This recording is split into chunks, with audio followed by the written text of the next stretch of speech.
সে যুদ্ধ করে জিহাদ করে তার জীবন ত্যাগ করে দিয়েছে, কাফেরদের আঘাতে সে মৃত্যুবরণ করেছেন, কিন্তু তার উদ্দেশ্য ছিল আমাকে পৃথিবীর মানুষরা কি বলবে?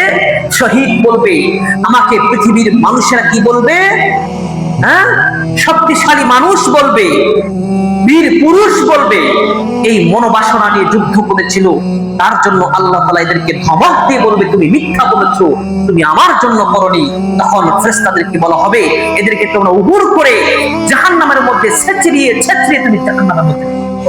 আবু হুরায়রা রাদিয়াল্লাহু তাআলা আনহু থেকে বর্ণিত, তিনি বলেন রাসূল সাল্লাল্লাহু আলাইহি ওয়াসাল্লামকে বলতে শুনেছি কি, যে কিয়ামতের দিন রিয়াকারীদের মধ্যে প্রথম যে বিচার করা হবে সে হবে একজন শহীদ। রিয়া মানে লোক দেখানো। রিয়া মানে কি? লোক দেখানো। মানে সে আল্লাহর রাস্তায় যুদ্ধ করেছে। মনে করেন আল্লাহ রাস্তায় আপনি দান করবেন, আপনার উদ্দেশ্য হচ্ছে আল্লাহ আমাকে কি বলবে, মানুষ আমাকে কি বলবে, দানবীর বলবে, মানুষ আমাকে সম্মান চোখে তাকাবে, এরকম মনের মধ্যে খায়েশ দিয়ে সে কি করেছে? দান সাদাকা করেছে। এটাকে বলা হয় রিয়া। মানে তার নিয়াতের মধ্যে কি নেই? ঠিক নেই। নিয়াত তার কি নেই? ঠিক নেই। নিয়াত হচ্ছে করতে হবে একমাত্র আল্লাহকে রাজি খুশি করার জন্য। আপনি যাই করবেন না কেন আল্লাহকে রাজি খুশি করার জন্যই করতে হবে। আপনি যাকাত বের করবেন, আপনার নিয়াতকে ঠিক রাখতে হবে। আল্লাহ বলেছেন সম্পদ থেকে যাকাত বের করে গরিব মিসকিনের মধ্যে যে 8টি খাত রয়েছে তাদের মধ্যে বিবন্টন করে দিতে হবে। এটা আমার প্রতি ফরজ, আমাকে এটাই করতে হবে, এটাই সে নিয়াত করবে।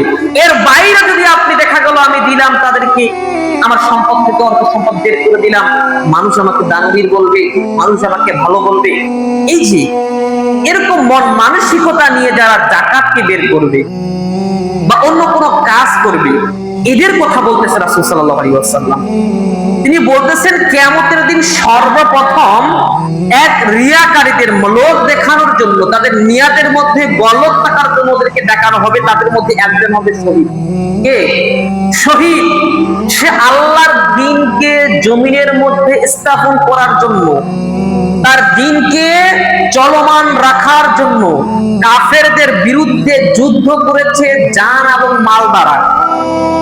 করতে করতে এক পর্যায়ে মৃত্যুবরণ করেছে। এদেরকে বলা হয় শহীদ। এদের কি বলা হয়? শহীদ। এরা শহীদ। এদেরকে আল্লাহ সুবহানাহু ওয়া তাআলা বিনা হিসাবে জান্নাতে দিয়ে দিবেন।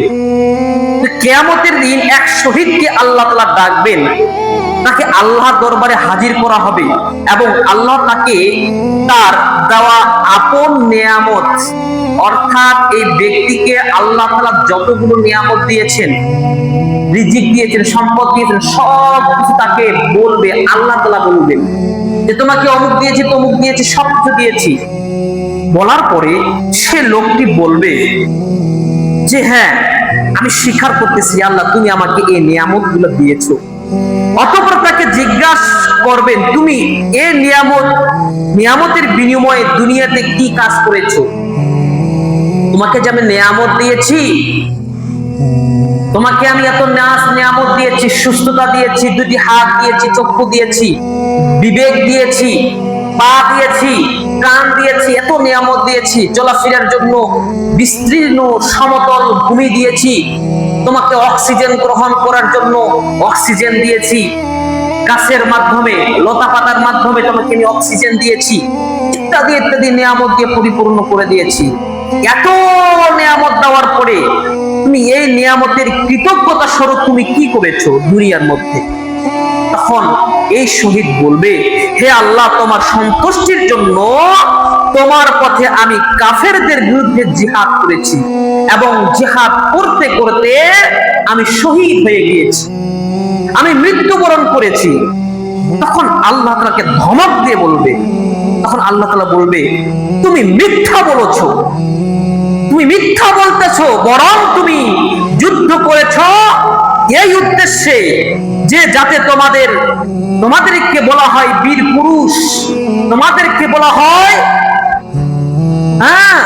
মুজাহিদ, তোমাদেরকে বলা হয় শহীদ। এই মনোবাসনা নিয়ে তোমরা যুদ্ধের ময়দানে তোমরা যুদ্ধ করেছিলে, তুমি যুদ্ধ করেছিলে, তুমি একমাত্র আমার রাজি খুশি করার জন্য তুমি যুদ্ধ করনি।